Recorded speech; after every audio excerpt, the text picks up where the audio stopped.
the morning and you get that call from your plant, from your auto dialer telling you, oh yeah, your power has gone out. Or you might be looking at your HMI screen and you notice that some of the values have gone away. It's not making any sense. You might see pound signs where all the fields were used to be flow or something like that. It's important to note that all of this critical control equipment is going to be powered by a UPS, uninterruptible power supply, so that when the power to the plant goes out, all this equipment will still be online. Although you won't have any inputs from the field instruments, which will all have lost power, and all of the equipment will be shut off, because it doesn't have power either. Of course, if your plant was built between 1938 and 1962, just look at your analog volt meter. The arrow will be pointing to zero. And newer plants have the same meter. But it probably doesn't work. So Tanya, what are some things we can do at our plant to minimize the negative effect of a loss of power? Okay, so a good thing to have is backup of your software. That is backup of your PLC program software and a backup of your HMI software. So for the PLC, you should have been given during startup one of these little cards that go in your processor. It might look like a little SD card like that, or a compact flash card, kind of similar to this picture here. And that's going to have your latest program on it. Now, whenever you use one of those, we're probably already talking to you. You don't want to just willy-nilly do it yourself. We help you determine if you need to use that card, and we'll walk you through how to use it. It's a real simple process, but it's not something that you just want to go, you know, I'm going to just put that card in there and see what happens. You don't want to do that. Also, again, having a backup of your HMI software, that's a good thing to have in case your computer goes down. You can load it onto a different computer, put it on there. That's something that if you don't have either of those things, Ovivo can help you, or we can help you get a copy of that. Okay, also, if you have a power outage and you're in a gravity plant and you have permeate flow control valves, it's very possible that those permeate flow control valves failed open, and you could still have flow going through. So it's a good idea to just go around your plant, make sure things are closed that need to be closed so you don't have flow going through. Just get up and walk around. Another good tip is do regular maintenance on your UPS, like we have down here. So there's battery in there that really should be changed out every 2 or 3 years, because if you lose that battery and your plant shuts down and you lose power to your PLC, it's very possible that your PLC will just dump the program. You don't want that to happen. So you always want to have a good battery in your UPS. That's the size of battery. 20 minutes? It depends on It depends on how much load you have until your battery dies. Next question. It depends on how much load is on there, but usually 10 or 20 minutes is plenty for the plant to restart on emergency power, or for the power to be restored by the utility. Another thing is there's a battery in the processor that really doesn't need to be changed out until it goes bad. Here's an example of one with a bad battery. There's a light right here. It says BATT, or battery. It's red, so you probably want to change that out. Again, you could have a program running on this, but if you lose power to it, it will dump the program because the battery's bad. Well, Tanya, once I have a power outage in my plant and the power comes back, what do I have to do to get my plant back going again? Just wait. So all of the plants are programmed to automatically restart, or they should be. So basically you just wait, and how the PLC knows that the power has gone out is that there's a relay in the panel that is monitoring the normal power. So if that goes out, it tells the PLC, hey, there's no more power, and all the MBRs that were online, it will take them offline. You'll notice that there's a yellow light on this relay. That means normal power is on. If I shut off the normal power coming in, that light goes out, and the PLC sees, wait, I've lost that relay, I don't have power anymore. what it'll do is shut off all the equipment. You'll notice everything is red. It'll tell the equipment's already going to be off because it doesn't have power. The PLC sends it a stop command and then takes any of the basins that were online and turns them offline. When the power comes back on, the relay lights up again. The PLC sees that it's got power to the plant again, and it starts an internal timer for 30 seconds to a couple minutes just to make sure that the power stays on and isn't tripping back and forth. And then what it'll do is automatically start, first put all the basins that were online back online originally, and then it'll start one at a time restarting equipment. You'll notice that we've got a mixer and there's a second mixer online. The PLC starts the equipment at 5-second intervals, and the reason it does that is in case you're on emergency power on your generator, you don't want to start all your equipment at one time because that's a huge surge and could overload your generator. So every 5 seconds you'll see another piece of equipment, you got a couple blowers, another mixer on, until you have enough equipment that the program can put the MBRs back into filter mode and start processing wastewater.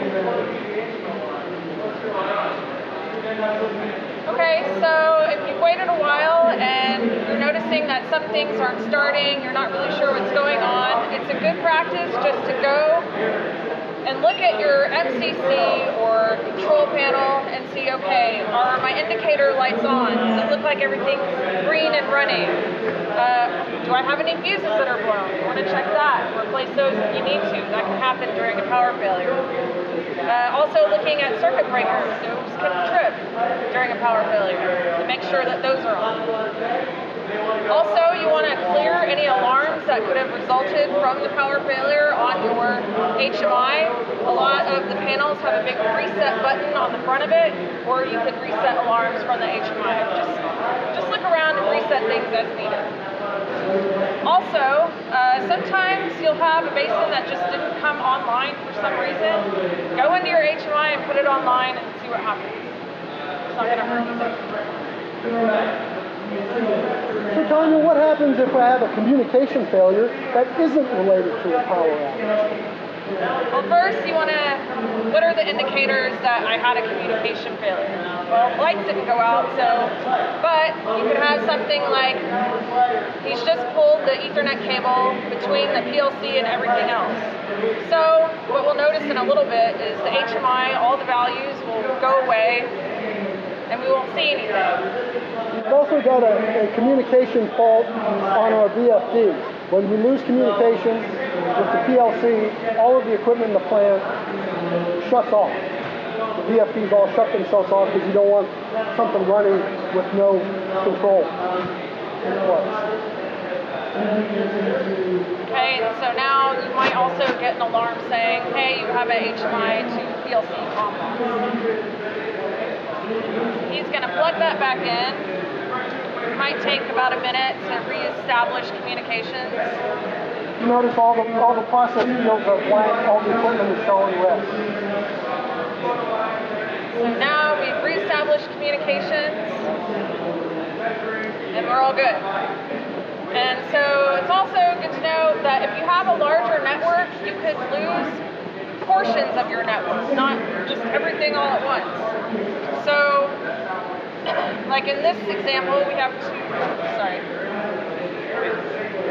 we have a recycle pump that's being run off of this PowerFlex VFD off of Ethernet. And if we pull the cable from the VFD, it's the only component that we've lost. You'll notice that it's faulted. It shuts off here, it doesn't see it running anymore. And the PLC will see, oh, hey, I'm telling it to run, but it's not running. It'll then produce a fail in a little bit, and it'll swap over to the other pump. There's our fail alarm. A pump that was running off this VFD is now failed and showing in red or in blinking yellow. The other pump automatically started up. So we had a minor communication failure. The redundant equipment started up like it should, and we had no effect on the operation of our plant.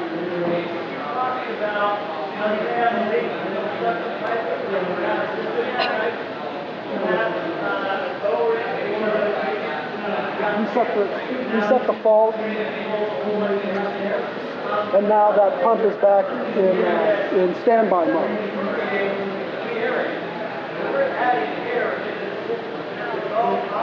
What are the signs of a loss of communication, Tanya, that I can look at in my control panel? Okay, so if you lose communications, you want to look at the status lights on your network switches and your controller. Green is good, red is bad. Especially for network switches, green and flashing is even better because that means that you have activity going on. We're going to pull the fuse on one of these switches. One of these. It's possible that you could lose power to one of your switches, like this one. Obviously, there's no more green. We aren't communicating to anything that's plugged into this guy. So you want to check the DC power going into that switch. Make sure you have 24 volts. Comes back. You don't have to do anything. It just starts talking again. Also, what can happen is that you could lose your DC 24 volt power completely, and that's going to shut off everything, all of your switches. So you can notice that there's no flashing green anymore. That's a good indicator. If all of them are off, I need to go look at my 24 volt power supply and see what's going on with that. Back on. It's all good. Another thing is Ethernet cables. They do fail. They can be working for a long time, and then you just have a bad cable. Great thing about that is that they're really easy to go purchase anywhere. Cat 5, Cat 6, you just replace it on your own. And also, don't be afraid to cycle power on your equipment. Like a lot of times we'll have like an HMI hang up. Just restart it, like your computer. It's not a big deal. Or if you have a VFD fault, cycle power. See if that does anything. A lot of times that works. Thanks, Tanya. What are our tools for troubleshooting a network fault? So for network troubleshooting, first you kind of want to know what is in my network. In your Ovivo O&M manual, you should have a network diagram similar to this. It's going to tell you what all is in your network. So on this one, we have a computer, multiple PLCs, some VFDs running off of Ethernet. It's also going to tell you what type of connection that it is. Is it going to be a normal Ethernet cable, or is it going to be fiber, like this orange pair that we have usually between buildings that are far away? Also, in your HMIs, you should have a screen that also says things that are in your network diagram with a COM fault indication. So on this guy, we have all the equipment that's running off of Ethernet, along with IP addresses and an indicator if our communications are okay or if it's faulted. And that's right from your HMI. And I pulled out the Ethernet cable from the PLC. So after a brief time delay, Probably a minute, maybe less, maybe less. maybe more, we'll see a COM failure. And also get the COM fail alarm. Plug it back in, and that should go away. All right, now is our audience participation segment, which we call questions. Does anybody know what the basic recovery action that you have to take at your plant if you have a power failure? What do you do? Nothing. Very good. Just wait. Other acceptable answers are relax, don't freak out, and let the plant restart itself. No. Okay, what are 3 things you can look at in the event of a loss of communication? Fuses, that's good. Ethernet. Green blinking lights. DC power supply. And our last question, where do you go to find your network diagnostic information? Call you guys. But first, you could do that, and we would say, I tell you what, man, go press the network diagnostics button. Put your glasses on. and press diagnostics. All right, been a great group. Does anybody have any questions? I said what I need to say. Chuck's more of a non-verbal communicator. I'm from Jersey, I'm just backing him up. he's the muscle.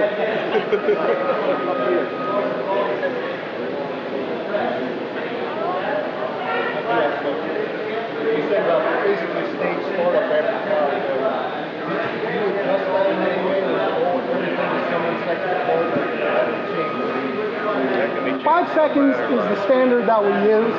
We have a brief delay that anytime you lose power for a second or so, other than just like a blip that we could ride through, anytime we lose the power, we're going to delay for at least 30 seconds just to make sure, 30 seconds after the power comes back on, just to make sure that it's stable and it's going to stay on. And it doesn't matter if it's generator power or utility power. All this is looking at is power coming in. So if you lose power, generator comes on, and 10 seconds later you get power, this lights up again, we'll wait 30 seconds, and then it'll start just kind of randomly starting equipment at 5-second intervals. Once enough equipment is up that we can go into filter, it automatically changes to filter and burn off you go. Have you ever had to verify that for like different agencies before starting the generator? Are you from Massachusetts? Pennsylvania. Oh, okay. But yeah, we've had to do. Because I mean, you can severely downsize the generator. Yeah. On almost all NBR systems, there's redundant equipment for everything. So the generator typically will be sized for the normal full capacity operation, and that means maybe 2/3 of the equipment is actually running, or the installed equipment. So yeah, that's generally how they size the thing. But yeah, an extra 500 kilowatts can get pretty expensive. Anything else? The SD card, is there a chance that the one you have doesn't have any program updates or remote access? This one? Yeah. Oh yeah. Very likely. It's very likely. Yeah, in fact, I'm pretty sure that this doesn't have anything on it. But would that cause a problem with the load and down level? Should be updated if you change the DHL. What we recommend is that if there are program changes, if it's local, somebody's doing it, or if it's remote and Ovivo and Hyperion are doing it, that they would make a copy of it and send an SD card out. Okay? If we're not doing it, we don't know that's happening. So what you don't want to do is locally do that, because you got to put the PLC off. It's got to stop running the plant. It takes 10 or 15 minutes. You don't want the plant down for that time. So the recommendation is for Ovivo to get in there remotely, upload the local program, put it on an SD card, and send it out to you if there's any major changes. And then you'll have the latest program from that set of changes. And if you do it every time, you should get that done. It's the best way to do it. All right, thanks everyone. Thank You've got a you. great crowd. Thank you.